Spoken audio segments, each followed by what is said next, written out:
Demi kesejahteraan dengan tingkat kenaikan bervariasi, sesuai golongan di mana kenaikan yang tertinggi mencapai 80% PAN-RB dan akan terus berkoordinasi. Terkait rencana tersebut, kita baru saja menerima surat dari Menpan. Nah, saat ini tentu saja sedang kita kaji, sedang kita pertimbangkan. Kita belum mengambil keputusan apapun juga. Tapi fakta-fakta yang dipertimbangkan itu banyak. Ini bukan hanya simple kita naikin apa, naikin gaji gitu, nggak seperti itu. Contohnya kita kan selalu lihat, ini bagian dari kita menata organisasi, melakukan transformasi birokrasi secara suruhan, makanya kita kerja sama dengan Menpan. Kan remunerasi itu adalah salah satu faktornya.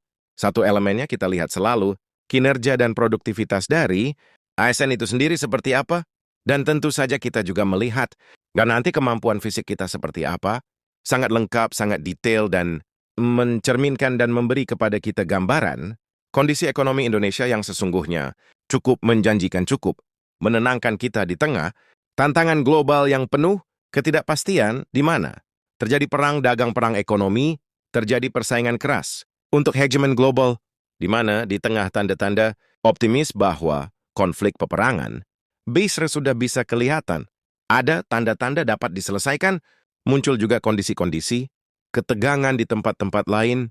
Jadi di tengah ini semua, kondisi perekonomian kita, yang tadi dipresentasikan oleh Menteri Koordinator Ekonomi dan Gubernur BI, saya kira cukup memberi suatu rasa optimisme bagi kita sekalian, baik Bapak, Ibu ASN, dan juga pensiunan.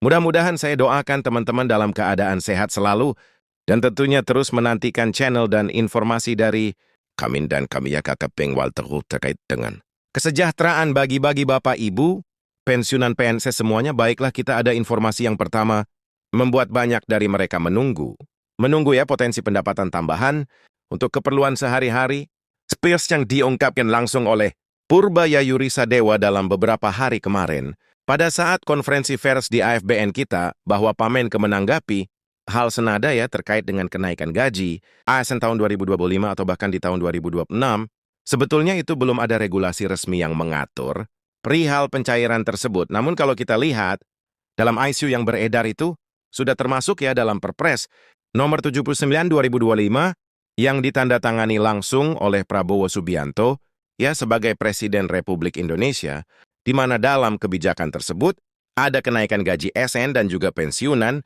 yang telah tertuang dalam rencana kebijakan, tetapi belum memiliki dasar hukum yang kuat untuk dijalankan. Nah itu kata Purbayayuri Sadewa ya beberapa hari yang lalu. Lebih lanjut, beliau menegaskan bahwa Kementerian Keuangan perlu membicarakannya dengan kementerian lain seperti Kementerian RB terkait dengan penyesuaian gaji pensiunan. Nah, pemerintah perlu memastikan bahwa semua aspek regulasi, kesiapan anggaran, dan juga pemerataan penerimaan sebelum pengambilan keputusan senada dengan hal itu.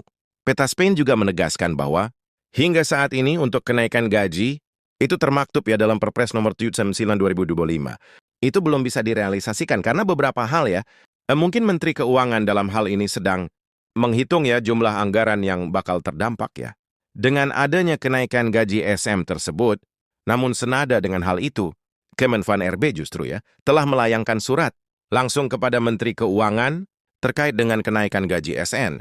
Ini karena memang ini sudah termasuk ya dalam lampiran Peraturan Presiden nomor 79 2025 tentang pemutakhiran rencana kerja pemerintah 2025, dan mau tidak mau, apa pemerintah pusat dalam hal ini Kemenpan RB mengejukan usulan tersebut ke Menteri Keuangan, dan sampai saat ini masih belum direalisasikan. Mungkin ada beberapa hal ya teman-teman juga harus bersabar ya. Presiden Prabowo dalam hal ini ingin terus membantah, memberantas korupsi ya, bagi aparat-aparat atau koruptor-koruptor ya. Nah sehingga nanti KPK dari hasil korupsi tersebut, uangnya itu kembali ke kas negara. Nah seperti itu, ya udah.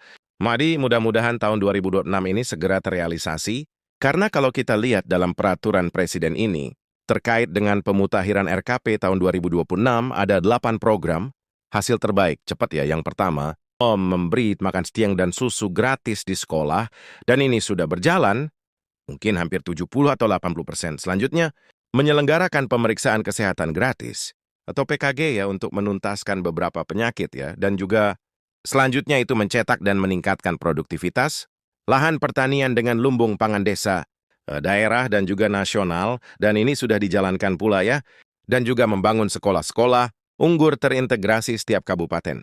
Ya, di mana Kemendikdasmen ini telah mengeluarkan aplikasi atau fitur yaitu revitalisasi sekolah ya.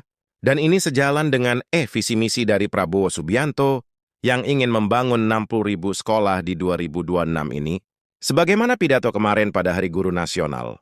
Dan melanjutkan menambahkan program kartu-kartu kesejahteraan sosial, serta kartu usaha untuk menghilangkan kemiskinan absolut. Ya, dan yang keenam di sini ada yang keenam ya teman-teman. Ini perlu digarisbawahi, menaikkan gaji ASN dan juga pensiunan, di antaranya guru dosen tenaga kesehatan, dan juga penyuluh hingga TNI, Polri dan pejabat lainnya. Nah di poin keenam ini belum terrealisasi Nebo ya kalau kita lihat. Dan kita akan terus mengawal ya agar perpres tersebut di poin 6 khususnya ini bisa terrealisasi. Karena banyak sekali Bapak Ibu, pensiunan nih mungkin yang sudah berpuluh-puluh tahun, ini ingin sekali dinaikkan gajinya. Ya kalau kita lihat beban hidup atau inflasi yang cukup tinggi, tahun 2025 ke tahun 2026 ini mengharuskan mereka ya hidup lebih layak. Dengan adanya kenaikan gaji ini mungkin saja kalau pensiunan itu lebih besar ya 12%, seperti yang kita ketahui 2024 kemarin. Kalau ASN itu mendapat kenaikan 8%, dan mudah-mudahan di bawah kepemimpinan Presiden Prabowo ini lebih besar lagi ya, seperti hakim yang bisa mencapai 280%, ini cukup besar sekali ya, melanjutkan pembangunan infrastruktur, desa dan kelurahan dan bantuan langsung tunai, ya ini sudah terrealisasi karena untuk BLT ini bisa dinilai oleh dana desa ya, BLTD dan mendirikan badan penerimaan negara dan meningkatkan rasio penerimaan negara terhadap produk domestik bruto. Ini sudah mungkin berjalan, dan di poin ke-6 ini, tahapannya itu masih sampai surat dari Kemenpan RB. Nah, jadi ini menemukan progres yang sangat baik. Ya, teman-teman, kalau kita lihat di beberapa bulan kemarin, Kemenpan RB itu belum mengusulkan. Nah, sekarang Kemenpan RB sudah mengusulkan. Tinggal bagaimana Kementerian Keuangan, berapa persen nih dinaikannya, berapa ya seperti itu. Jadi Kemenkeu lagi menghitung dulu ya kemampuan fiskal dari APBN. Jadi bersabar ya teman-teman seperti apa yang dikatakan Presiden Prabowo Subianto dalam sambutannya kemarin. Ya teman-teman bisa kita simak bagi kita sekalian.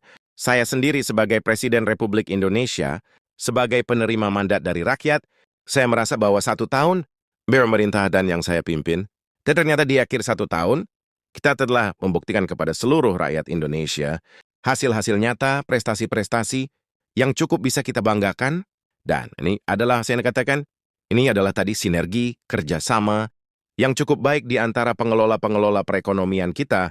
Saya merasa sangat dibantu oleh tokoh-tokoh kunci dalam pengelolaan ekonomi kita. Saya terima kasih. Saya mendapat suatu takdir yang baik, saya dibantu oleh orang-orang hebat yang membantu saya, sehingga yang kita capai ini adalah hasil kita semua. Saya terima kasih. Kepada Menko Perekonomian, saya terima kasih kepada Menteri Keuangan, saya terima kasih kepada Gubernur BI, saya terima kasih kepada Menteri Dalam Negeri, kepada Menko-Menko semuanya, di semua bidang Panglima TNI Kapolri, Menteri Investasi dan Antara, Ketua DEN, Ketua Dewan Ekonomi Nasional.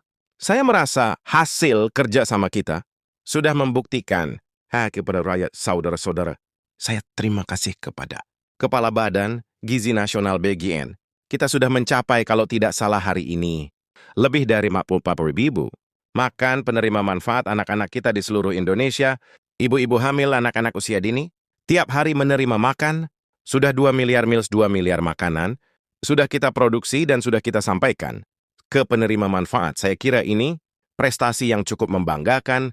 Saya mau terima kasih tentunya juga kepada menteri-menteri lain, Menteri Perumahan, Menseknek, semua menteri, yang tidak saya sebut satu persatu. Tapi saya merasa hari ini bisa kita berdiri di depan rakyat dengan kepala yang tegak bahwa kita yang diberi kepercayaan oleh rakyat, bahwa kita mampu mengendalikan perekonomian Indonesia dengan kehati-hatian